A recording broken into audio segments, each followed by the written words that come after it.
तो नर्सरी में आपने अक्सर देखा होगा उनके पौधे जो हैं बहुत ही ज़्यादा हेल्दी हैं। उनके पौधे में भर भर के फ्लावरिंग होती है, छोटे से पौधे में भी इनमें फ्लावर खिल जाती है।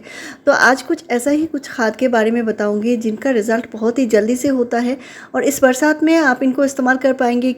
क्योंकि बरसात में जो होता है हर एक तरह के खाद हम पौधे में नहीं डाल सकते, लेकिन नर्सरी में आप देखा होगा आपने बहुत सारे ऐसे पौधे हैं बहुत ही ज़्यादा हेल्दी हैं, उनमें ग्रोथ भी है, फ्लावरिंग भी है। तो कौन कौन से खाद नर्सरी वाले बरसात में भी इस्तेमाल करते हैं, उनके पौधे में भर भर के फ्लावरिंग होती है और आपके गुड़हल के पौधे में फ्लावरिंग नहीं होती, गुलाब में ग्रोथ नहीं है, तो उस तरह के सभी पौधे में आप डाल सकते हैं। तो आपको भी इस तरह बढ़िया रिजल्ट चाहिए और पौधे इस तरह लशकिन बने और बहुत सारे फूल आए, कलियां बने, तो इसके लिए वीडियो पूरा देखिए। मैं सारा ही डिटेल्स बताने वाली हूँ कौन कौन से ऐसे खाद हैं। तो अभी बरसात का टाइम है और इस टाइम पौधे में बहुत सारा ग्रोथ भी होता है और फ्लावरिंग भी होता है। तो आप भी इस तरह के खाद इस्तेमाल कर सकते हैं और इनसे पौधे में ग्रोथ भी आएगी, फ्लावरिंग भी होगी और बहुत जल्दी से आपको रिजल्ट भी मिलेगा। तो नर्सरी में क्योंकि इनके पौधे को हेल्दी रखना बहुत ज़रूरी होता है, इनको पौधे सेल करने होते हैं। बरसात में मिट्टी अक्सर गीली रहती है और उसकी वजह से रूट जो हैं अचानक से ख़राब होने शुरू हो जाते हैं। तो इस तरह के खाद से पौधे की रूट भी स्ट्रॉन्ग बनेंगे, पौधा हेल्दी बनेगा। सबसे पहले जो खाद बताऊंगी ये बरसात में बहुत ज़रूरी खाद है। ये पौधे में जो है बहुत सारा न्यूट्रिशन भी देता है, कैल्शियम देता है, फास्फोरस देता है और इसमें जो है सल्फ़र भी है। तो ये पौधे को बहुत सारा न्यूट्रिशन के साथ साथ पौधे के जो तने हैं इनको भी मजबूत बनाती है, रूट को भी स्ट्रॉन्ग बनाती है। फास्फोरस से पौधे की जड़ें मजबूत बनती हैं। तो ये एक ऐसा खाद है जो मिट्टी में भी मिला सकते हैं। पौधे के लगाने से पहले आप बीज की अंकुरण से पहले मिट्टी में डाल सकते हैं और पौधे की जड़ें में भी डाल सकते हैं, यानी मिट्टी में, पॉट की मिट्टी में डाल सकते हैं। और ये एक इनऑर्गेनिक खाद है, यानी केमिकल खाद है। तो इसका इस्तेमाल बहुत ज़्यादा मात्रा में किया जाता है मिट्टी में और बहुत बढ़िया खाद है। साथ में इसमें बहुत अच्छी मात्रा में कैल्शियम भी होती है, तो पौधे के जो विकास है उसमें बहुत ज़्यादा हेल्प करती है। पौधे में जो बार बार कलियाँ गिरने की प्रॉब्लम होती है वो भी कम हो जाती है। तो इस खाद को आप मिट्टी में भी डाल सकते हैं, यानी किसी भी तरह के सीड ग्रो करना चाहते हैं, यानी सीड की अंकुरण अच्छी होने के लिए इसको आप मिट्टी में डाल सकते हैं। तो अगर आपका 10 इंच का पॉट है तो 10 इंच के पॉट में आप 1 टीस्पून तक डाल सकते हैं और इसके बाद आपको कोई भी सीडलिंग लगानी है तो वो आप कर सकते हैं। आपका कोई छोटा पौधा है, इसके जड़ें मजबूत बनाने के लिए, पौधे की ग्रोथ होने के लिए इस खाद को इस्तेमाल कर सकते हैं। और ये जो खाद है ये है सिंगल सुपर फॉस्फेट और इसको डालने का जो तरीका है बहुत ही आसानी से आप डाल सकते हैं। इसको किसी भी तरह के फ्रूटिंग प्लांट, वेजिटेबल प्लांट, इनमें इस्तेमाल कर सकते हैं। मिट्टी में करना होता है और इस तरह के छोटा प्लांट है तो मैंने यहाँ पे अदरक का प्लांट लगाया है तो ½ टीस्पून दे रही हूँ। ये है मिर्च का पौधा और इसको मैंने सीडलिंग ग्रो किया हुआ है, तो इसको थोड़ा सा देना है, बहुत ज़्यादा एक साथ नहीं देना है क्योंकि ये केमिकल खाद होता है और इसमें अच्छी मात्रा में फास्फोरस होती है तो जड़ें भी मजबूत बनती हैं। तो किसी भी खाद इस तरह के खाद देने के बाद पानी देना ज़रूरी होता है। और केमिकल खाद है तो मिट्टी बहुत ज़्यादा ड्राई मिट्टी में नहीं देना है, मिट्टी हल्की मॉइस्ट है उस बात का ध्यान रखना है, हल्की मॉइस्ट मिट्टी में देना है। तो इस बरसात में इस्तेमाल नर्सरी वाले इसलिए करते हैं ताकि उनके पौधे के जो जड़ें हैं वो ख़राब ना हो, अच्छे हेल्दी बने रहें प्लांट और ग्रोथ भी करते रहें। तो ये जो है पौधे के तने को मजबूत बनाती है, पौधे के तो आपके जिस भी किसी पौधे की जो ग्रोथ रुकी हुई है तो उस तरह के पौधे में डाल सकते हैं। तो गुड़हल में भी डाल सकते हैं और गुड़हल में देना है तो 2 से 3 महीने में एक बार आप दे सकते हैं। और ये मेरा छोटा सा पौधा है तो इस पौधे की ग्रोथ कंटिन्यू होने के लिए, बरसात में इसके रूट ख़राब ना हो, तो इसके लिए मैं गुड़हल में भी देने वाली हूँ। तो यहाँ पे मैंने 1 टीस्पून से थोड़ा कम दिया है और इतना ही काफ़ी है, पौधा छोटा सा है। तो ये खाद देने के बाद पानी देना ज़रूरी है और आपको इसे मॉइस्ट मिट्टी में देना है, बहुत ज़्यादा ड्राई मिट्टी है तो नहीं देना है और भरी दोपहरी में नहीं देना है। तो आपके पौधे में इस तरह पत्ते पीले होते रहते हैं या पौधे में कलियां नहीं बनती, तो इसके लिए भी नर्सरी में बहुत सारा ऐसा खाद है जो दिया जाता है जिसमें बहुत सारे न्यूट्रिशन होते हैं। और इसके लिए ये है, आप देख सकते हैं, ये जो ब्लैक कलर का जो चीज़ है इसका भी इस्तेमाल नर्सरी में किया जाता है। तो ये पौधे को बहुत सारा न्यूट्रिशन देता है, जैसे जिंक है, बोरन है, आयरन है, मैंगनीज़ है। इस तरह के न्यूट्रिशन हम अलग अलग नहीं दे सकते। आपका कोई भी फ्रूटिंग प्लांट हो, वेजिटेबल प्लांट हो या आपके गुड़हल के पौधे में कलियाँ नहीं बन रही है तो इस तरह के खाद ज़रूर दीजिए। तो नर्सरी में इसका भी इस्तेमाल किया जाता है और इसका जो सॉलिड फॉर्म है ये है सीवीड ग्रेन्यूल्स, यानी ये दानेदार फॉर्म में आती है। दूसरा होता है लिक्विड, और लिक्विड जो होता है माइक्रोन्यूट्रिएंट्स होता है ये। तो दूसरा जो लिक्विड खाद होता है उसको भी आप इस्तेमाल कर सकते हैं।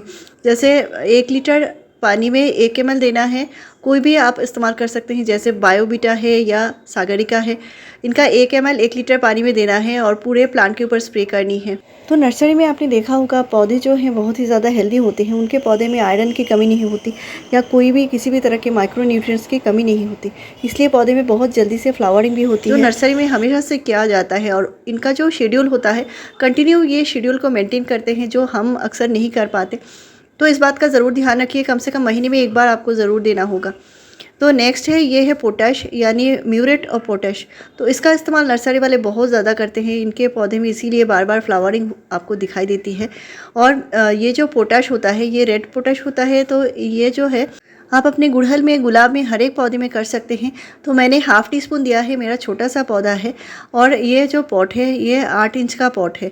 तो इस तरह के खाद से पौधे में बहुत जल्दी से फ्लावरिंग आती है और नर्सरी में बहुत ज़्यादा इनका इस्तेमाल करते हैं। तो इस पोटैश का इस्तेमाल करना है तो फ्लावरिंग सीज़न में कीजिए। जिस भी किसी प्लांट में फ्लावरिंग का सीज़न चल रहा है उस टाइम कीजिए और किसी भी मैच्योर प्लांट में कीजिए। यानी तो अभी आप अपने गुड़हल में कर सकते हैं, बहुत जल्दी से प्लांट में फ्लावरिंग शुरू हो जाएगी। नेक्स्ट है, ये है DAP यानी डाई अमोनियम फॉस्फेट, और इनका इस्तेमाल नर्सरी में भरपूर मात्रा में किया जाता है। और इस बरसात में आप भी कर सकते हैं, क्योंकि बरसात में क्या होता है, हम अलग अलग तरह के खाद पौधे में अक्सर नहीं डाल सकते, क्योंकि इनसे पौधे में फंगस लगने की प्रॉब्लम आ सकती है। तो DAP में जो होता है नाइट्रोजन होता है 18% और 46% इसमें फॉस्फोरस होता है। तो इससे जड़ें भी मजबूत बनती है, पौधे की ग्रोथ भी होती रहती है। तो आपके पौधे में नाइट्रोजन की रिक्वायरमेंट है तो इसका इस्तेमाल आप कर सकते हैं, लेकिन मिट्टी में बार बार DAP डालने से बचना चाहिए आपको। कम से कम महीने में 1 बार आप थोड़ा सा दे सकते हैं, इससे ज़्यादा नहीं देना है। और प्लांट छोटा सा है तो 3 से 4 दाने ही देने हैं, इससे ज़्यादा नहीं देने हैं। तो DAP जो होता है ये मिट्टी को एल्कलाइन भी बना देती है। तो गुड़हल के पौधे में बहुत ज़्यादा DAP नहीं देना है, आप कम से कम 2 से 3 महीने में 1 बार दे सकते हैं। तो ये किसी भी छोटे से पौधे के विकास के टाइम के लिए बहुत अच्छी खाद है। यानी इसमें नाइट्रोजन और फॉस्फोरस जो होती है, नाइट्रोजन से ग्रोथ भी होती है और फॉस्फोरस से फ्लावरिंग भी होती है। तो छोटे से प्लांट में भी दे सकते हैं DAP। तो 10 इंच के पॉट के लिए 10 दाने ही काफ़ी हैं। पौधे में जो ग्रोथ है वो कंटिन्यू होने के लिए और एक खाद है जो इस्तेमाल बहुत ज़्यादा किया जाता है, और ये है एप्सम सॉल्ट यानी मैग्नीशियम सल्फेट। और इसका इस्तेमाल नर्सरी वाले बहुत ज़्यादा करते हैं। तो आपने देखा होगा उनके पत्ते जो होते हैं बहुत ही ज़्यादा लश्कीन पत्ते होते हैं, प्लांट बहुत ज़्यादा हेल्दी होता है, पत्ते बड़े साइज़ के आते हैं, फूल बड़े साइज़ के आते हैं। तो इसके लिए ये एप्सम सॉल्ट का इस्तेमाल ज़रूर करते हैं और इनको कम से कम महीने में 1 बार आपको ज़रूर करना होगा। तो एप्सम सॉल्ट कोई खाने वाला नमक नहीं है, ये है मैग्नीशियम सल्फेट, और इसको आप गुड़हल में महीने में कम से कम 1 बार ज़रूर डालिए। आपके गुलाब में भी ज़रूर दीजिए। तो इस तरह मिट्टी में भी स्प्रिंकल कर सकते हैं और नहीं तो आप प्लांट के ऊपर स्प्रे भी कर सकते हैं। तो 1 लीटर पानी में आपको स्प्रे करना है तो सिर्फ 2 ग्राम दीजिए और 1 लीटर पानी में यानी ½ टीस्पून से भी कम देना है, और अच्छे से घोल के पूरे प्लांट के ऊपर स्प्रे कर सकते हैं और मिट्टी में भी डाल सकते हैं। तो अचानक से बरसात हो रही है, अचानक से धूप निकल रही है, इस वजह से पौधे में बहुत सारे पीले पत्ते आते रहते हैं। तो इसके लिए आप एप्सम सॉल्ट का इस्तेमाल अभी गुड़हल में ज़रूर कीजिएगा। तो इसको सिर्फ 2 ग्राम लेना है, 1 लीटर पानी में घोल के पूरे प्लांट के ऊपर स्प्रे करनी है। तो इस तरह प्लांट के ऊपर स्प्रे करेंगे, पौधे के जो पत्ते हैं वो लश्कीन बने रहेंगे, पौधे में कलियाँ आएंगी तो बिल्कुल नहीं गिरेंगी। नेक्स्ट और एक खाद जो इस्तेमाल करते हैं वो है बैलेंस NPK, और इस बैलेंस NPK का जिक्र मैंने कई सारे बार आपसे किया भी है। तो बैलेंस NPK जो होता है वो प्लांट के ऊपर स्प्रे किया जाता है तो उसके नुकसान जो है मिट्टी में नहीं होती। तो इसलिए मैं आपसे भी शेयर करती हूँ, क्योंकि ये जो NPK होता है इसमें नाइट्रोजन, फॉस्फोरस और पोटेशियम तीनों ही बैलेंस मात्रा में होते हैं। तो पौधे के जड़ें भी मजबूत बनती है, पौधे की ग्रोथ भी होती है और फ्लावरिंग भी आती है। तो इसके लिए इस बैलेंस NPK का आप यूज़ कर सकते हैं 15 डेज़ के गैप में 1 बार, और सिर्फ 2 ग्राम लेना है और 1 लीटर पानी में घोल के पूरे प्लांट के ऊपर स्प्रे करनी है। तो बरसात के मौसम में पौधे के ऊपर स्प्रे कीजिए, क्योंकि मिट्टी बार बार गीली रहती है तो मिट्टी में खाद डालना पॉसिबल नहीं होता। तो इसके लिए ये बहुत ही बढ़िया खाद है, और ये है NPK बैलेंस NPK 19-19-19। तो इस तरह के जो खाद है आप महीने में 1 बार इस्तेमाल कर सकते हैं, लेकिन बार बार ज़्यादा करेंगे तो मिट्टी में भी नुकसान होगी। और मैंने ऑर्गेनिक खाद के ऊपर 450 से ज़्यादा वीडियो शेयर करके रखे हैं, उनसे भी आप इस तरह भर भर के फ्लावरिंग ले सकते हैं, प्लांट को हेल्दी बनाए रख सकते हैं। ऐसे ही इन्फॉर्मेटिव वीडियोज़ के लिए मेरे चैनल को ज़रूर सब्सक्राइब कीजिए, लाइक शेयर और कॉमेंट कीजिए। वीडियो पूरा देखने के लिए थैंक यू।